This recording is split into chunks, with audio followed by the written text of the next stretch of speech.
Hello guys, I am Kavya from Department of Computer Science, Manasa Gangotri, Mysuru. Currently I am pursuing first year MCA. Today my presentation on computer chess in artificial intelligence. Game artificial intelligence refers to techniques used in computer and video games to produce the illusion of intelligence in the behavior of non-players characters. In this presentation, we discuss how computer chess works and what are the complexities occurs in the playing the chess and so on. Let's start the presentation. First is contents of this presentation is introduction, what is computer chess, objectives, rules, history, chess engines, game complexity, how chess computer works, a solution, approaches and conclusion. Let's start the introduction. Chess is a game for two players, doubled white and black. The goal is to capture your opponent king in the game. This is known as checkmate.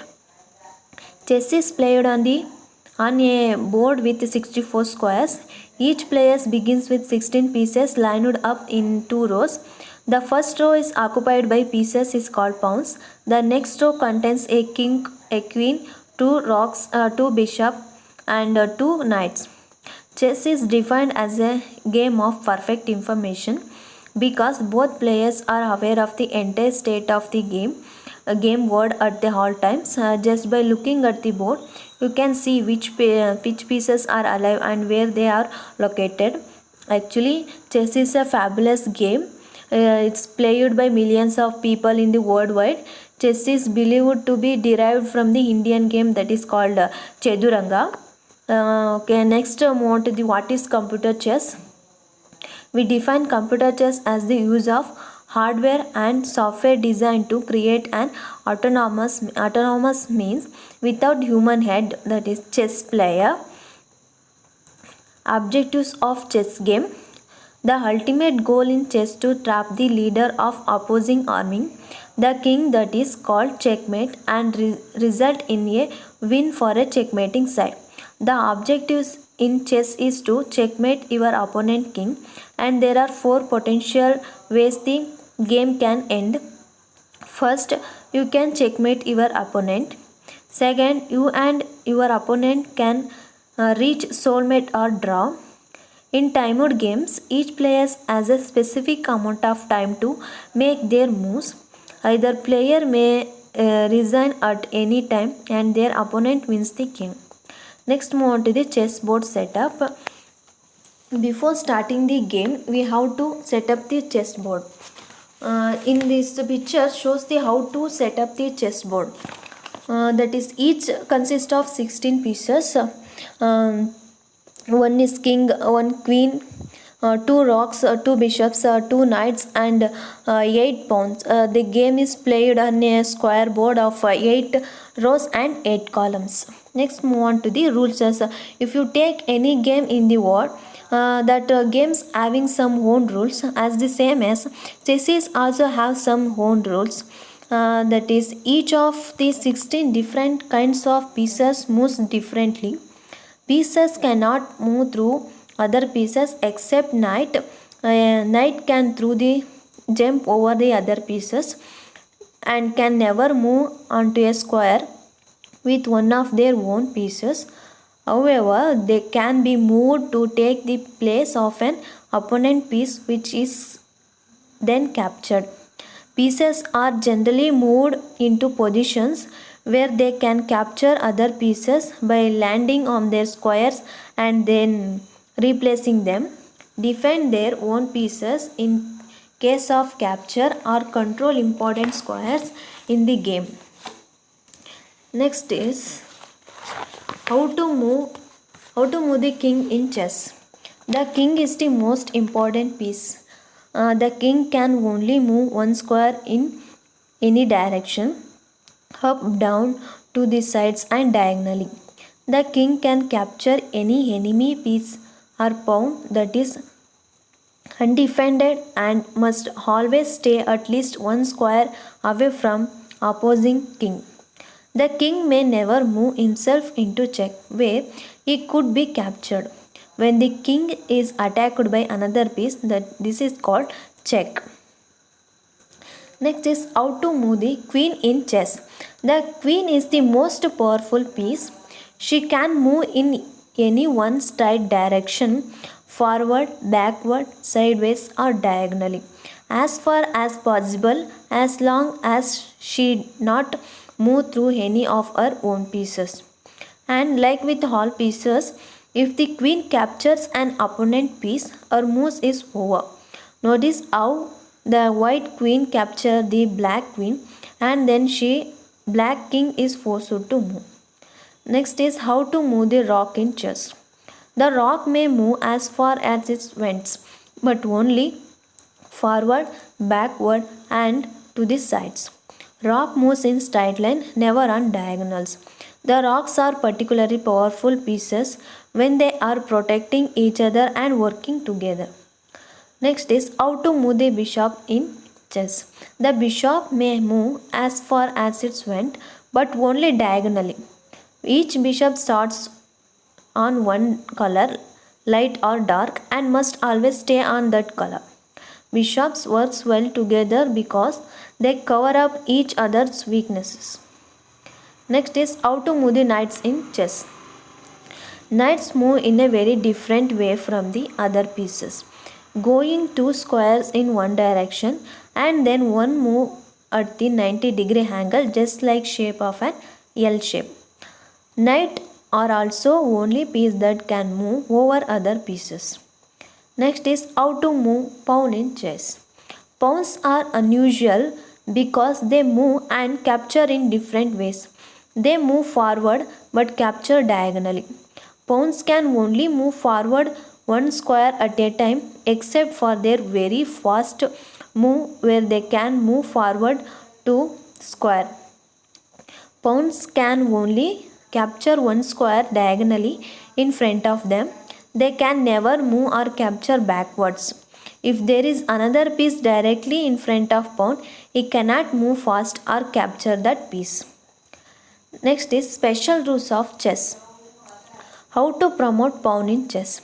Pawns have another special ability, and that is if a pawn reaches the other side of the board, it can become any other chess piece called promotion, excluding king or pawn for that matter. A pawn may be promoted to knight, bishop, rook, or queen. A common misconception is that pawn may only be exchanged for a piece that has been captured. That is not true. A pawn is usually promoted to queen. Only pawns may be promoted. How to do n% in chess. The last rule about pawns is n%, which is French for in passing. If pawn moves out two squares on its first move, and by doing so lands to the side of an opponent's pawn, effectively jumping past the other pawn's ability to capture it. That other pawns has the option of capturing the first pawn as it passes by. This special move must be done immediately after the first pawn has moved fast. Otherwise, the option to capture it is no longer available. Next is how to castle in chess. One other special chess rule is called casting. This move allows you to do two important things all in one move: get your kings to safety and get your rook out of the corner and into the game. On a player turn, he may move his king two squares over to one side and then move the rook from that side's corner to right next to the king on the opposite side. In order to castle, the following condition must be followed. It must be that king's very fast move. Second one is it must be that rock's very fast move. Third one, cannot be any pieces between the king and rock to move. The king may be in check or pass through the check. Notice that when you castle on one direction, the king is closer to the side of the board. That is called Casting kingside. Casting to the other side through the where the queen side is called casting queenside. Regardless of which side, the king always moves only two squares when casting.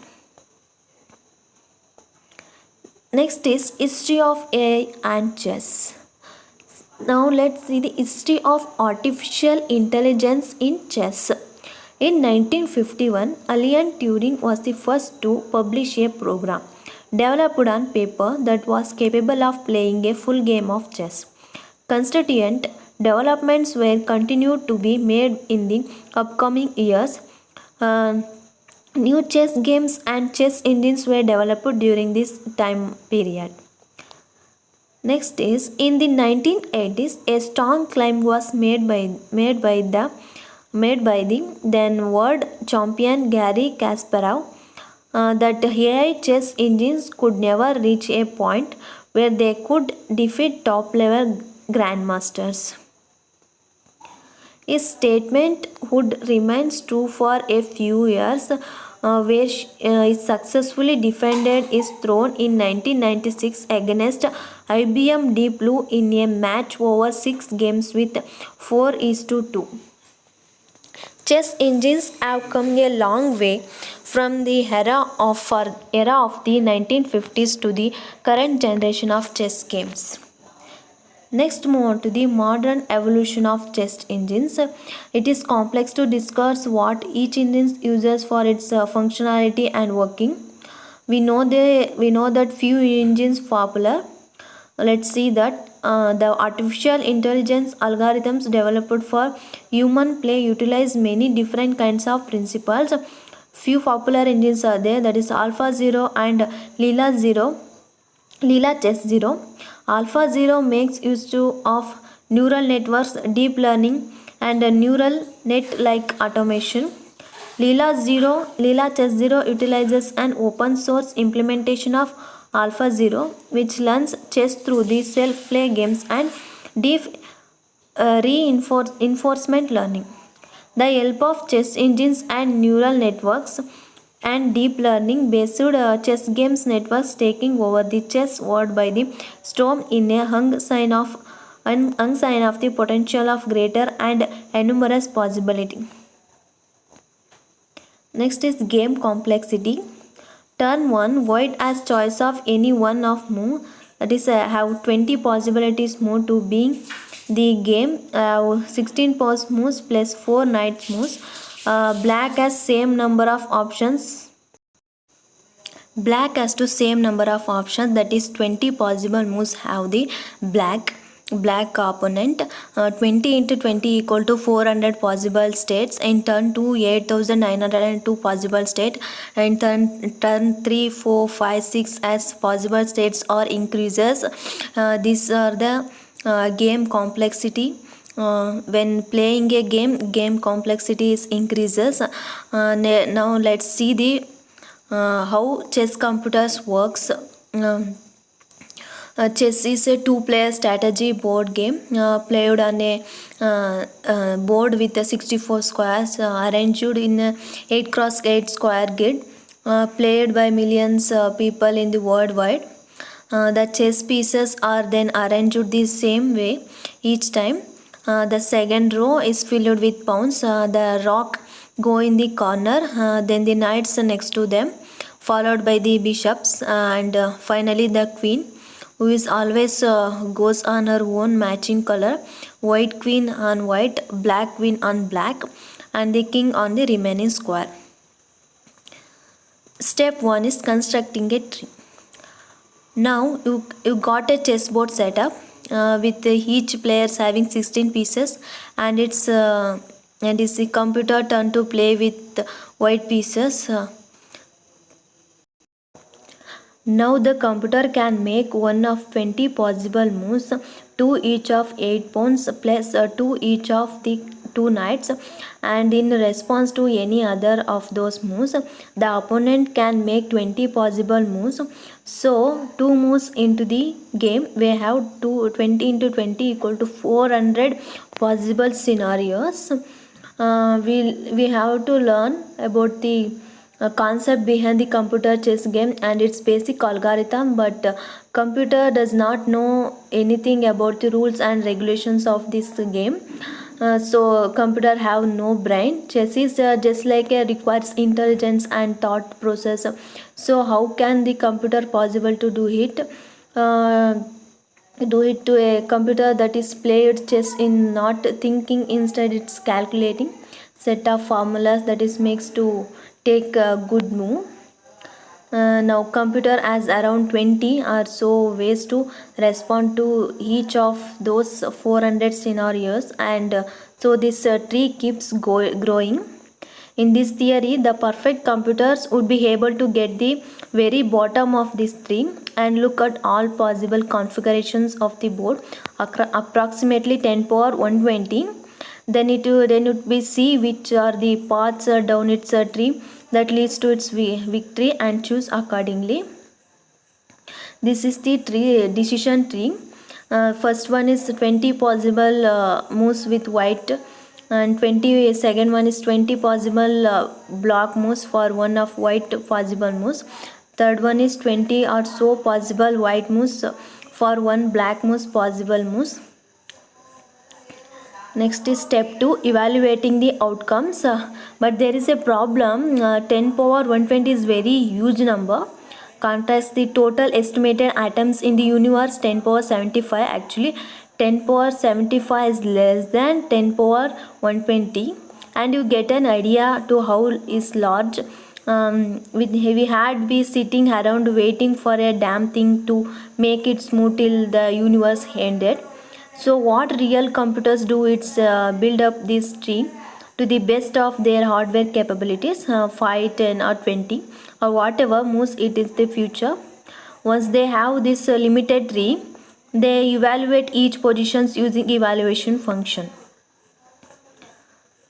For the real simple example, an evaluation function could be the number of pieces the computer has minus number of pieces opponent has. For example, the computer has 10 pieces left on the board, the opponent has only 8. Then computer would evaluate such board to 10 minus 8 is equal to 2.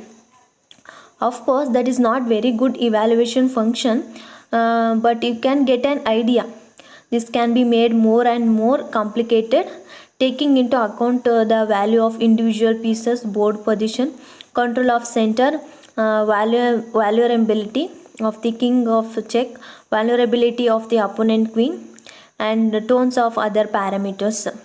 Whatever the functions, it allows the computer to compare the board positions to see which are the desirable outcomes. Step 3, making a move. The computer playing as white has to decide its move. It constructs with the tree above the applies that what is called min-max algorithm. It starts from the bottom third level, that is in this figure, that is the bottom third level, that is 2584 51931537 39764225, and choose the one of the which maximum score. Consider the leftmost square in this second level. Second level is blue color is shows blue color shows the second level, and it has two possible outcomes, that is 2 and 8. This 2 and 8.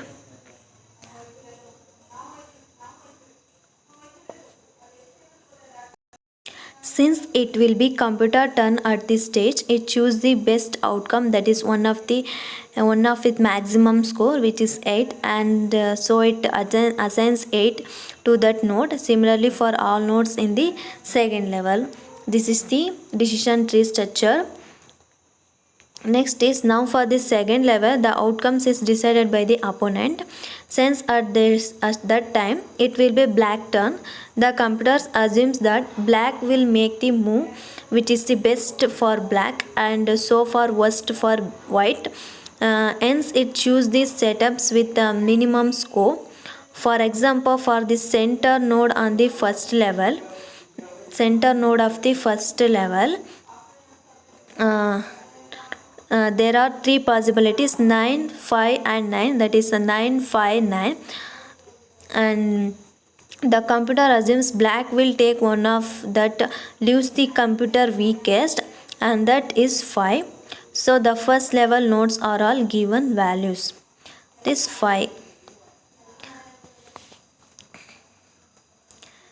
Finally, the first level is the computer turn, so it makes the choice with maximum score, that is 7.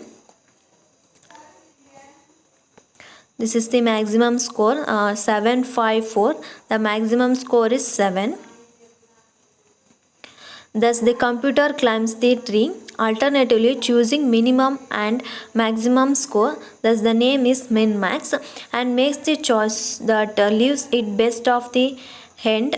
The better hardware, the deeper the depth of the tree it can analyze, and so far better its chances of winning.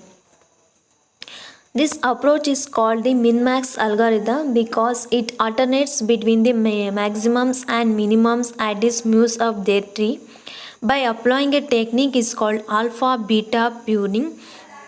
The algorithm can run about twice as fast and requires lot less memory. As you can see, this process is completely mechanical and involves no thought. It is simply brute force calculation that applies an evaluation functions to all possible board positions in a tree of certain depth. These are the solutions approaches, that is min-max, alpha-beta pruning, opening book endgame, progressive deepening, uneven tree development. First is min-max and alpha-beta pruning. Adversarial search better models a zero-sum game where either party wins. Alpha-beta pruning helps you remove entire branches and work with interesting branches only. Alpha beta can be applied to trees of any depth. Opening book and endgame. Chess openings as well developed in chess theory. Endgames are completely solved because it manageable with limited number of pieces left on the board. Progressive depending. Iterative deepening is DFS with benefits of BFS. A depth limited version of DFS with progressive increments.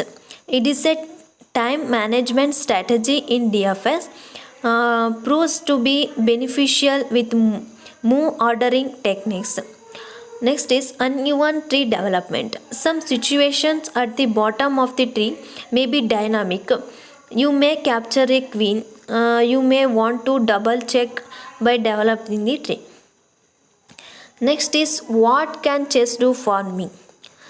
It's improve the problem solving techniques, improve the logic and solving skills, increase the patience, improve the decision making skills.